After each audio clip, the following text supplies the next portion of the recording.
এক জঙ্গলে বসবাস করত গরিব বাঘ। একদিন বাঘ পেটের খিদায় কাঁদছিল। বাঘের কাঁদা দেখে একটি দৈত্য এসে বলতে লাগল, বাঘ ভাই, তোমার কি হয়েছে? তুমি কাঁদছো কেন? বলো, তোমাকে কেউ কিছু বলেছে? আমাকে বলো, আমি তাকে উচিত শিক্ষা দিব। তুমি একদিন আমাকে বাঁচিয়েছিলে, তার বিনিময়ে আমি কিছু করতে পারিনি।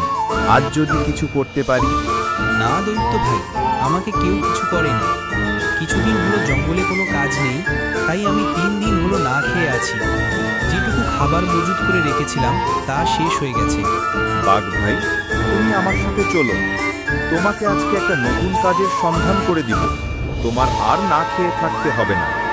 বাঘ আর দৈত্য একসঙ্গে যেতে লাগল।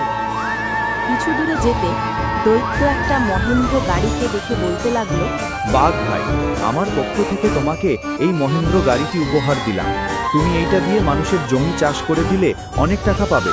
তোমার আর কোনো অভাব থাকবে না। তোমাকে যে কিভাবে ধন্যবাদ জানাবো তা আমি ভাষা খুঁজে পাচ্ছি না দৈত্য ভাই। না বাঘ ভাই, এখানে ধন্যবাদ দেওয়ার কি আছে?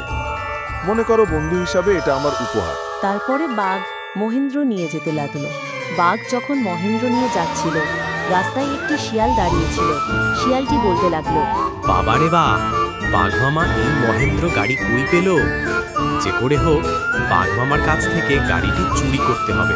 এদিকে মহেন্দ্র পাওয়া পরে থেকে জমি চাষ করে ভালো দিন কাটছিল।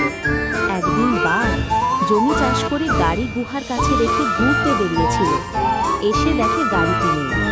তোমার বাঘ বন্ধু, তুমি চিন্তা করো না, আমি যে হোক তোমার মহেন্দ্র আমি ফিরে এনে দেব। বন্ধুরা, দয়া করে ভিডিওটির বাকি অংশটি দেখতে হলে সাবস্ক্রাইব করে আমাদের সঙ্গেই থাকুন। ভিডিওটি ভালো লাগলে লাইক, কমেন্ট, শেয়ার করতে ভুলবেন না।